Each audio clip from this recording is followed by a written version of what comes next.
నమస్తే. మీరు weight loss కోసం ఎన్నో డైట్స్ ట్రై చేసి ఉంటారు. ఇప్పుడు ఆ డైట్‌లకు ఒక్కొక్క డైట్‌కి ఒక్కొక్క పేరుంటది.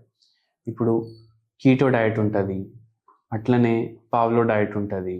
అట్లనే క్యాలరీ డెఫిసిట్ డైట్ ఉంటది. ఇట్లా ఎన్నో పేర్లుంటాయి.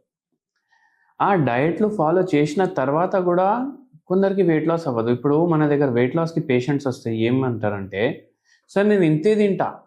అయినా నాకు వెయిట్ లాస్ అయితలేదు. ఎట్లా చేయాలి?" అనేసి అడుగుతారు. అయితే మనం ఇక్కడ ఏం అర్థం చేసుకోవాలి? ఎవరైతే తక్కువ తింటున్నారో అయినా వాళ్ళ వెయిట్ లాస్ అయితలేదంటే వాళ్ళ బాడీ మెటబాలిజం ఉంటది గదా! అది తగ్గిపోయింది. అది తగ్గిపోవడంతోటి వాళ్ళకు వెయిట్ లాస్ అనేటిది అయితలేదు. అయితే ఇట్లా ఉంటే దీనికి కారణాలేముంటాయి? ఒకటొచ్చేసి మెటబాలిజం తగ్గిపోయింది బాడీది. అంటే ఫ్యాట్ బర్న్ చేస్తది గదా బాడీ. ఆ కెపాసిటీ బాడీది తగ్గిపోయింది.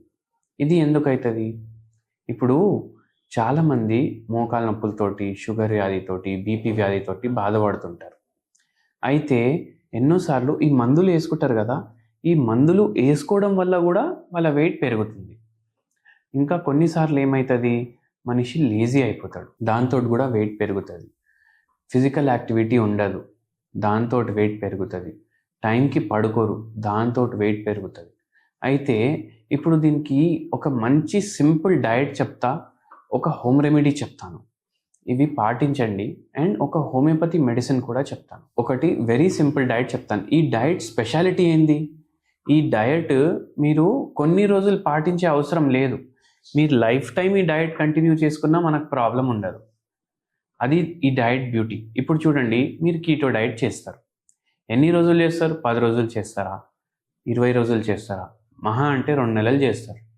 దాని తర్వాత ఏమైతది? అరే! ఇప్పటికి సరిపోయింది. ఇప్పుడు నాకు ఈ ఫుడ్ తినడం నా వల్ల కాదు అనేసి అనుకుంటారు. అండ్ ఈ డయట్స్ పాటించేటప్పుడు ఖర్చు కూడా ఎక్కువొస్తది. అయితే మీరేం చేయండి అంటే, మీరు సింపుల్ నేను ఏ డయట్ చెప్తున్నా ఆ డయట్ ఫాలో చేయండి. ఇప్పుడు మీరు ఇమాజిన్ చేయండి, మొత్తం రోజు మార్నింగ్ మనం బ్రేక్‌ఫాస్ట్ చేస్తాం, టిఫిన్ చేస్తాం. ఇడ్లీనో, దోసనో, ఉప్మా ఏదన్నా. మళ్ళీ మధ్యాహ్నం లంచ్ తింటాం. రైస్ కానీ, చపాతీ కానీ. నైట్ టైము చాలామంది ఇప్పుడు టిఫిన్‌లు ప్రిఫర్ చేస్తున్నారు. లేదంటే చపాతీ ప్రిఫర్ చేస్తారు. అయితే ఇప్పుడు మనం బేసిక్‌గా ఏం అర్థం చేసుకోవాలంటే, మనకిప్పుడు ఎటువంటి రోగం లేదనుకోండి. ఎటువంటి రోగం లేకుండే కూడా మన వెయిట్ పుట్ ఆన్ అవుతుందంటే, మన తినే ఆహారం మన బాడీకి ఎక్కువైతుంది. ఓకే. సో మనం ఏం చేయాలి? మనం ఎంత తింటున్నాం దానికి సగం తినాలి.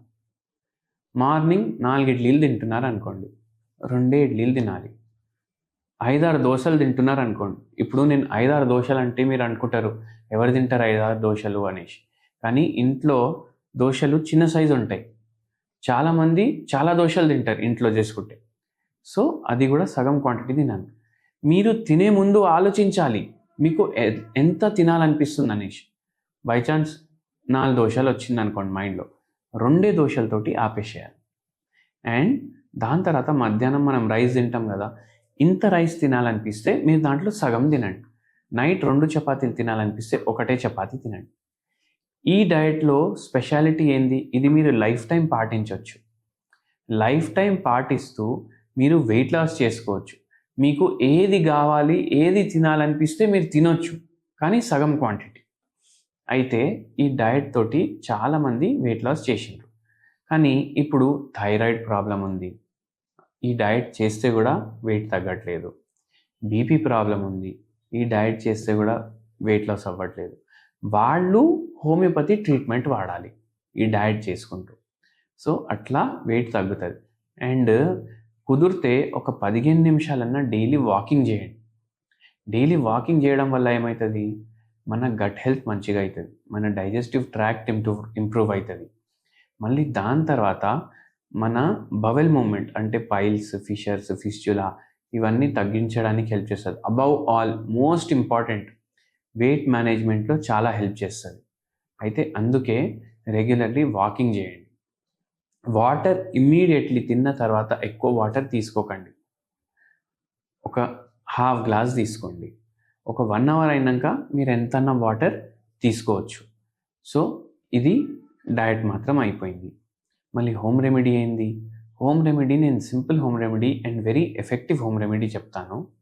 మీరు 1/2 స్పూన్ జీలకర్ర, 1/2 స్పూన్ సోంపు ఇవి 2 తీసుకోండి. ఇది బాగా దంచుకోండి. డైలీ మీరు టీ చేసుకొని తాగుతారు కదా, దాంట్లో వేసుకొని తాగండి. టీ ప్రిపేర్ చేసేటప్పుడే బాయిలింగ్ అయ్యేటప్పుడు ఇది వేసుకోండి. ఇంకోటి వెరీ ఇంపార్టెంట్ పాయింట్ ఏంటంటే టీ ఓవర్ బాయిల్ చేయకండి. డికాషన్ సపరేట్ ప్రిపేర్ చేసుకోండి, మిల్క్ సపరేట్ వేడి చేసుకోండి, 2 కలుపుకోండి.